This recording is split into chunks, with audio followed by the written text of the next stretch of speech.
سبيل الدموع سبيل مريح تنهدى يا صاحي كي تستريح وبث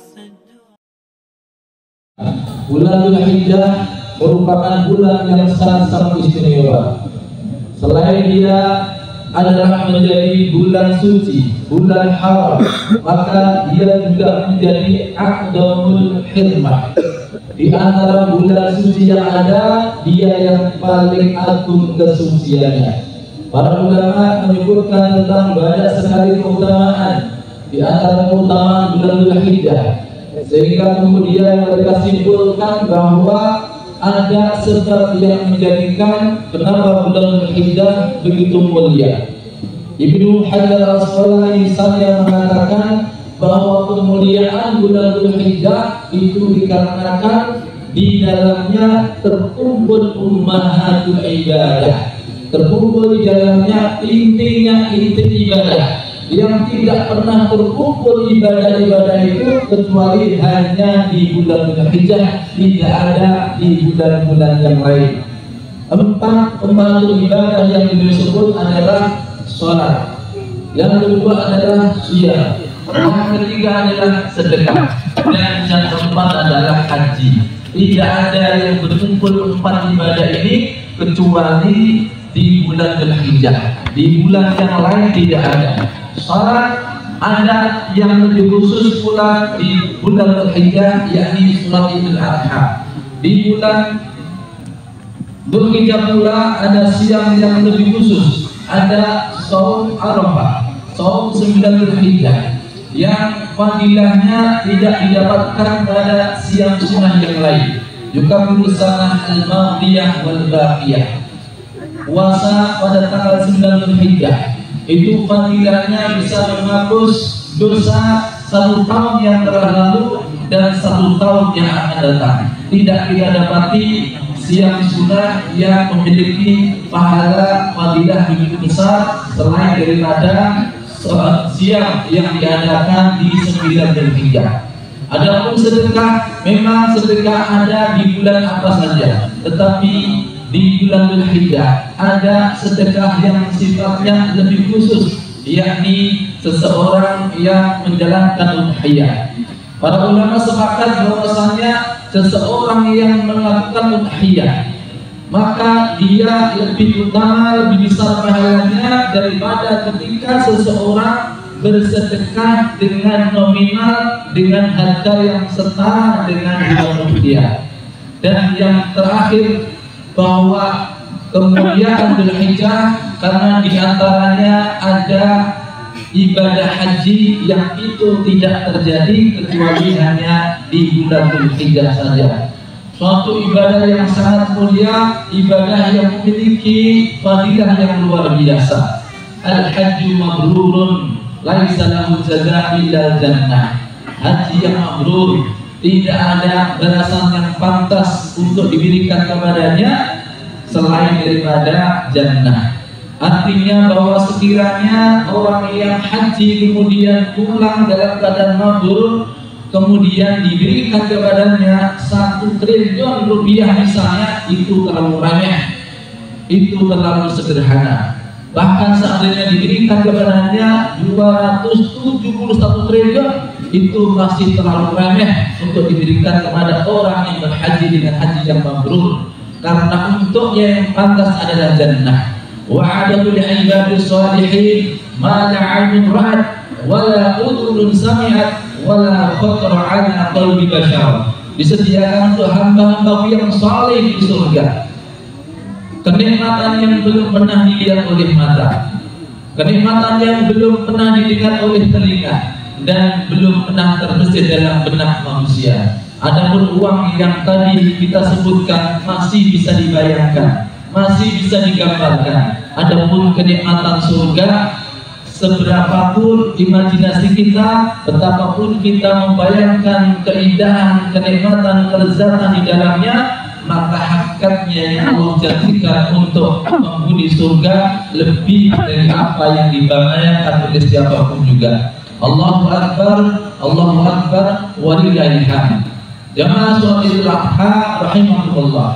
Demikian, meskipun kita sangat ingin sekali bagaimana bisa menjalankan haji, karena memiliki keutamaan yang begitu besar, di samping ianya juga merupakan satu di antara rukun Islam, akan tetapi kewajiban itu hanya bagi yang dimampukan oleh Allah SWT.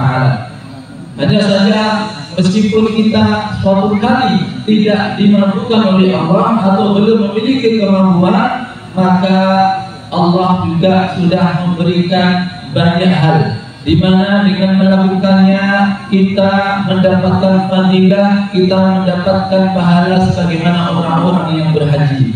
Bahkan kita bisa memiliki pengalaman batin sebagaimana pengalaman batin yang dialami oleh orang-orang yang berhaji. Ada nasihat yang sangat indah yang disampaikan seorang ulama besar, Ibnu Rajab Al-Hambali, di dalam kitabnya Lataiful Ma'arif, teruntuk kita semua hari ini, yang hari ini kita tidak bisa berangkat berhaji meskipun kita sangat menginginkannya, meskipun kita sangat merindukannya. Nasihat yang mudah-mudahan bisa melegakan kita dan kita tidak kehilangan keutamaan sebagaimana saudara-saudara kita yang bisa berangkat haji. 4 nasihat yang beliau sampaikan. Man lam yastati'il wuquf bi Arafah falyaqif nafsahu 'inda hududillahi alladhi 'arafa, wa man lam yastati'il mabit bi Muzdalifah falyaqif azma bi ta'atillah wa yazlifah, wa man lam yaqdur ayyadbaha hadyahu bi Mina falyadbah arwahuha huna libaligha bil muna, wa man lam yastati'il wusul bil bait fa innahu minhu ba'id falyaqsud ila rabbil bait fa innahu aqrabu ilaihi min hablil warid. Nasihat beliau yang pertama, barang siapa yang tidak mampu wukuf di Arafah, maka hendaklah dia mewukufkan dirinya pada batasan-batasan yang telah ditetapkan oleh Allah. Orang yang wukuf di Arafah memiliki fadilah yang sangat luar biasa. Bahkan wukuf di Arafah adalah intinya haji, wal hajju Arafah. Haji itu intinya ada di wukuf Arafah. Mereka diberikan suatu kelebihan oleh Allah, di mana orang yang wukuf di Arafah mereka akan dibebaskan dari neraka, dan setiap doa mereka yang diucapkan, yang dipanjatkan di ketika itu pada saat mereka wukuf di Arafah dikabulkan oleh Allah SWT. Allahu Akbar, Allahu Akbar, walillahil hamd. Bagaimana dengan kita yang hari ini tidak berhaji dan kita tidak wukuf di Arafah? Kita kemarin tidak ikut serta di Arafah untuk menjalankan wukuf. Nasihat dari beliau sangat indah. Wukufkan diri kalian. Jadikan diri kalian itu berhenti pada batasan-batasan yang telah ditetapkan oleh Allah. Sebagaimana orang yang wukuf di Arafah, mereka ketika konsekuen dengan 3 batasan, Allah berikan kepada mereka 2 hal besar tadi. 3 batasan yang dimaksud, mereka harus konsekuen dengan 1 batasan tempat. Mereka harus berada di area Arafah ketika wukuf di Arafah. Kedua, batasan waktu. Mereka harus berada di Arafah pada saat waktu-waktu mereka harus wukuf. Saat dimana zawal, yakni setelah pada zuhur, kemudian hingga tenggelamnya matahari. Dan yang ketiga, batasan perilaku, di mana mereka dalam keadaan berihram, mereka tidak boleh mencukur rambut, tidak boleh memotong kuku, tidak boleh memakai wangian, tidak boleh berburu, tidak boleh akad dan yang semisalnya di ketika wukuf di Arafah pada saat berihram, dan hal lain. Yang ketika mereka konsekuen, maka doa-doa mereka dikabulkan oleh Allah. Kita pun yang di luar, yang tidak wukuf di Arafah, ketika kita hanya berada pada batasan yang telah ditetapkan oleh Allah, kita tidak melanggar larangan Allah, tidak mengerjakan apa yang Allah telah larang atas hamba-hambanya, maka kita pun tak beda dengan orang-orang yang wukuf di Arafah. Doa-doa kita akan dikabulkan oleh Allah SWT, dan Allah akan jauhkan kita dari neraka. Seorang sahabat, Sa'ad bin Abi Waqqas, ketika beliau bertanya kepada Rasulullah, "Ya Rasulullah, Ud'ullaha ayja'alani min mustajabi da'wah. Wahai Rasulullah, tolong doakan saya supaya setiap doa-doa yang saya panjatkan dikabulkan oleh Allah. Maka Nabi tidak langsung mendoakannya untuk memberikan faedah yang bisa diamalkan bukan saja oleh Sa'ad bin Abi Waqqas, tapi untuk seluruh umatnya hingga hari ini, kapanpun dan dimanapun. Beliau bersabda, "Atir mad'amat takun mustajabah da'wah." Perbaguslah makanan kamu, jadikan makanan kamu halal, niscaya doa-doa kamu akan dikabulkan oleh Allah. Yang demikian karena Allah hanya menerima yang baik-baik saja. Innallaha thayyibun la yaqbalu illa thayyiban. Wa innallaha ta'ala amara al-mu'minina bima amara bil mursalin. Wa qala ta'ala ya ayyuhar rusulu kulu minat thayyibati wa'malu shalihan. Wa qala ya ayyuhalladzina amanu kulu min thayyibati ma razaqnakum. Sesungguhnya Allah Maha Baik, tidak menerima kecuali yang baik-baik. Dan kalau Allah telah merintahkan kepada orang-orang beriman sama dengan apa yang telah Allah perintahkan kepada para rasul, sebagaimana firman-Nya, ya ayyuhar rasul, wahai para rasul, kulu minat thayyibat, makan yang baik-baik, wa'malu shalihah, dan beramal salihah. Kita akan bisa beramal saleh ketika yang kita makan adalah yang baik-baik. Kita akan mudah menjalankan ibadah ketika yang kita konsumsi dari hal-hal yang sifatnya halal dan jauh dari perkara-perkara yang haram. Itu nasihat yang pertama. Sebagaimana orang yang berhaji usai wukuf di Arafah, mereka akan beranjak untuk menuju Musdalifah dalam rangka mabit. Dan kita pun hari ini juga tidak melaksanakan mabit di Musdalifah. Apa yang kemudian kita kerjakan supaya mendapatkan fadilah sebagaimana orang yang mabit di Musdalifah?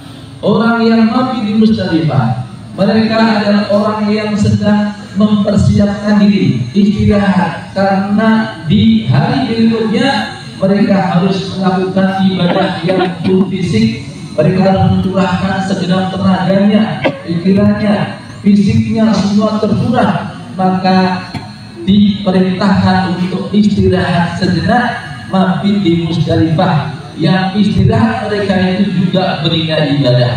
Lantas bagaimana dengan kita yang di luar? Nasihat beliau tadi sangat indah. Wa man lam yastati' mabit di Musdalifah falyabit azman li ta'atillah wa yaslifah. Siapa yang tidak mampu mabit di Musdalifah, maka hendaklah memabitkan azamnya. Dia tempatkan azamnya, tekadnya, niatnya untuk senantiasa taat kepada Allah dan mendekat kepadanya. Selagi kita berada di antara dua hal, satu niat baik, yang kedua menjalankan kebaikan, maka kita tetap terus berada di dalam kebaikan. Kita tidak pernah lepas dari pahala. Karena tatkala kita melakukan niat baik, maka pahala satu Allah berikan untuk kita secara sempurna.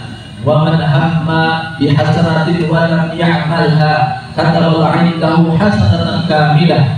Barang siapa yang punya niat baik lalu dia belum mengerjakannya, maka Allah catat untuknya satu kebaikan yang sempurna. Kemudian ketika kita kerjakan apa yang sudah kita niatkan dari kebaikan, maka Allah akan lipat gandakan pahala 10 sampai 700 kali sampai kelipatan yang banyak. Wa man hamma biha wa 'amilaha kutiba lahu asyra hasanat ila sami'iyah wa ila kafir kathira. Siapa yang sudah niat berbuat baik lalu mengerjakan kebaikan, dilipatkan pahalanya 10 sampai 700 kali lipat sampai kelipatan yang banyak. Allahu Akbar, Allahu Akbar, walillahil hamd. Dengan demikian sekiranya kita senantiasa jaga niatan kita. Hari ini saya melakukan kebaikan dan kebaikan. Kemudian saat waktunya datang, apa yang sudah kita rencanakan, kita lakukan kebaikan, maka Allah akan lipat gandakan pahala untuk kita.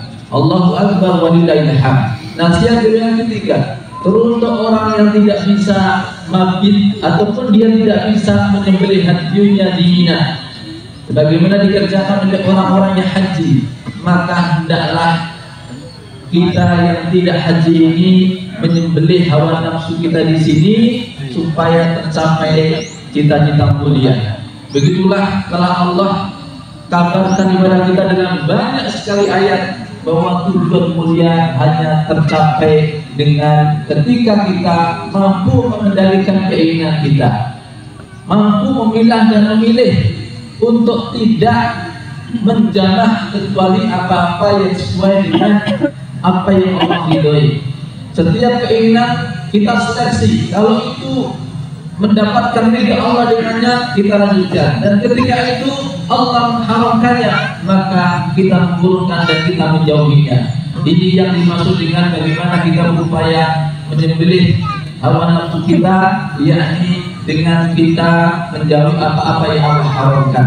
Sesungguhnya keselamatan, kesengsaraan seorang hamba tergantung bagaimana mengendalikan hawa nafsunya. Ketika seseorang memperturutkan setiap keinginannya di dunia, ingin makan, ingin minum apa yang dia suka, kelak apa yang Allah berikan kepadanya, wahila bainahum wa baina ma yashtahun, dihalangilah penduduk neraka dari apapun yang mereka inginkan. Adapun orang-orang yang mampu mengendalikan hawa nafsunya, dia menjaga hawa nafsunya, surga menjadi tempat tinggalnya. Ketika sudah berada di surga, Allah janjikan walakum fiha ma tashtahi anfusukum walakum fiha ma tad'un, bagimu apapun yang kamu inginkan dan bagimu apapun yang kamu minta. Di surga segala yang disuka pasti ada dan segala yang diminta pasti tersedia. Allahu Akbar, Allahu Akbar, walillahil hamd. Jamaah surat Idul Adha rahimakumullah, nasihat terakhir dari beliau teruntuk orang yang tidak berhaji, teruntuk orang yang tidak mampu mengunjungi Baitullah. Beliau mengatakan wa man lam yastati'il wusul bil lail fa innahu minhu ba'id. Bagi siapa yang tidak mampu mengunjungi Baitullah karena jaraknya yang begitu jauh, kadang juga hartanya juga jauh, fisiknya juga jauh, antrinya juga jauh, maka datanglah kalian kepada yang memiliki Baitullah. Karena dia Allah lebih dekat kepadamu daripada urat lahir kamu. Dimanapun kita berada, tetap merasa diwasuli Allah, kita bermunajat kepada Allah. Jika kita tidak sanggup, belum mampu untuk datang ke rumah Allah, ke Baitullah yang begitu jauh, maka datanglah kepada Baitullah, datanglah ke rumah-rumah Allah yang dekat dengan kita. Di sini banyak, di Wonosari banyak sekali rumah-rumah Allah dekat dengan kita. Datangi. Bagaimana mungkin orang mengatakan rindu untuk datang ke Baitullah, datang ke Makkah Al-Mukarramah, sementara satu hari dipanggil ke Baitullah 5 kali tidak hadir? Maka itu merupakan kesaksian pengakuan yang dusta. Jika memang kita rindu ke Baitullah untuk datang ke Makkah Al-Mukarramah, tentu kita akan datangi panggilan Allah di satu hari 5 kali untuk datang ke rumahnya Allah. Karena rumah Allah tidak hanya di Mekah, tetapi ada juga di dekat dengan kita, yakni di masjid-masjid sekitaran kita. Allahu Akbar, Allahu Akbar, walillahil hamd. Demikianlah yang bisa saya sampaikan, bahwa sekalipun kita tidak bisa berangkat haji, maka kita bisa datang ke rumah Allah, dan itu juga Allah kita mendapatkan suatu karunia ketika kita datang ke rumah Allah, ke Baitullah, maka kita mendapatkan pahala sebagaimana orang yang berhaji. Man masya ila sholatin maktubatin bil jamaah fahiya kal hajj. Siapa yang datang ke rumahnya Allah untuk menjalankan sholat wajib dengan berjamaah, maka baginya sebagaimana orang yang berhaji. Bahkan orang yang datang ke masjid untuk mencari ilmu, untuk haji, itu juga mendapatkan pahala sebagaimana orang yang berhaji. Man ghada ila al-masjid la yuridu illa an yata'allama khairan aw yu'allimahu kana lahu ka ajril haji tama hajjatuhu. siapa yang datang ke masjid tidak punya tujuan selain untuk belajar kebaikan atau mengajarkannya, maka baginya pahala haji dengan haji yang sempurna. Dan banyak lagi pahala haji, pahala orang-orang yang berangkat ke masjid untuk menjalankan berbagai macam ibadah, bagaimana dia menjalankan atau mendapat pahala sebagaimana orang yang berhaji. Barakallahu li wa lakum fil Qur'anil Karim. Jamaah Jumat, jamaah Idul Adha rahimakumullah. Demikian yang bisa sampaikan. Mari kita sisihkan doa untuk kebaikan kita, kebaikan kaum muslimin, dan juga utamanya kebaikan dan keselamatan sekaligus kemenangan saudara-saudara kita di Palestina yang hari ini dijajah oleh Yahudi Israel. Allahumma shalli ala Muhammad wa ala ali Muhammad wa ala alihi wa sahbihi ajma'in wa man tabi'ahum bi ihsan ila